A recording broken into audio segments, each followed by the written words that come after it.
Alright, here's our lesson on solving and graphing OR type compound inequalities.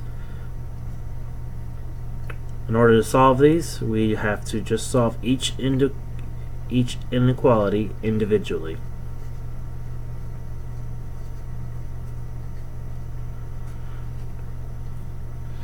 So we'd solve the inequality on the left and the inequality on the right individually.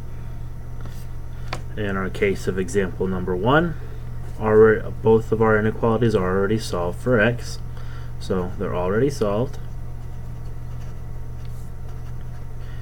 And since we're solving and graphing, then we just need to go ahead and build our graph. We still graph them on the same number line. So that's -2, -1, 0, 1, 2, 3. One day I'll get these number lines drawn correctly. 4. So I'll do x is less than -1 in red. So at -1 I draw a closed-in circle because of the equal to bar under less than. And then for less than, I shade to the left. Include your arrow. And there's your inequality for the left side. We graph the second inequality on the same number line. X is greater than or equal to 3. Again, it's a closed circle. Goes to the right this time. And draw in your arrow, and you are done. There's example number 1. X is less than or equal to -1. And x is greater than or equal to 3. Move on to the problem number 2. This one is similar to problem number 1, except we actually have to solve something this time. So again, we solve each inequality by itself. So x is going to be greater than 5, because 25 divided by 5 is 5. Now I solve the inequality on the right by itself. And this one's a little trickier because you have to remember what to do with a negative. So in order to get rid of a -1/3, we have to multiply by -3 here and -3 there. So I'm going to get x, because the -3 and the -3 cancel. And then 2 times -3 is -6. But remember, if you multiply by a negative, your inequality sign flips. So it's less than or equal to -6. We still have the word or in between as well. So I graph both of these inequalities on the same number line now. Notice I have a wider range of numbers for this inequality than I did on the last one. So I'm going to count by 2's to represent that a little bit quicker. 0, 2, 4, 6, -2, -4, -6. Notice I ran out of room, but we can still get the purpose.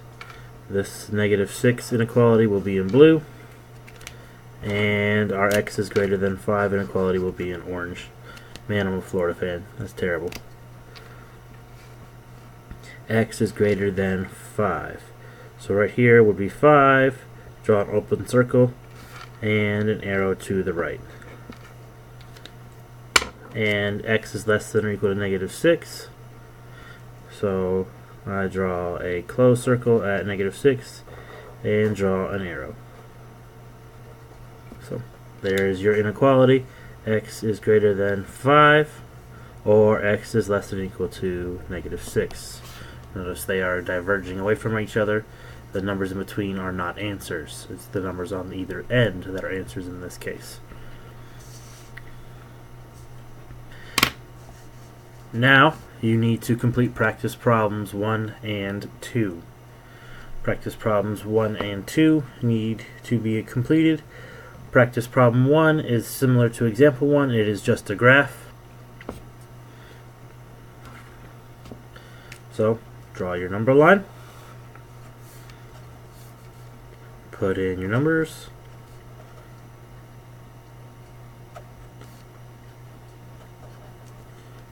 And then fill in your pieces. Excuse me. X is less than -1. Draw in open circle, arrow, shade so you can see it clearly. There is x is less than -1.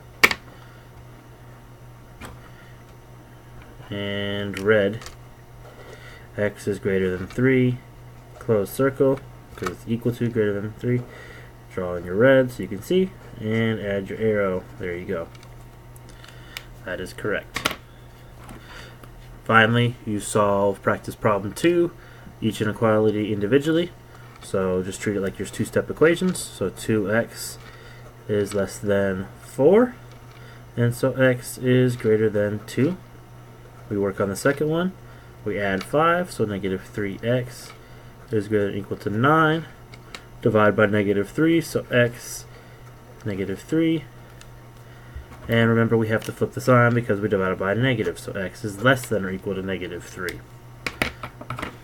We're going to add in our number line. Count my ones again on this number line to be a little more clear. 0, -1, -2, -3, -4, and then 1, 2, 3, and 4. We'll use some other colors just to be different. X is greater than 2, goes right here. And there's your arrow. And I haven't used, I guess gray will work. Haven't used the gray. Kind of looks like black. Whatever. X is less than or equal to -3. Draw a closed-in circle, and it's less than or equal to -3. Now you might have noticed that, as I just did, that I did not do my circle here correctly. This should be an open type circle here, because x is greater than, not greater than or equal to 2.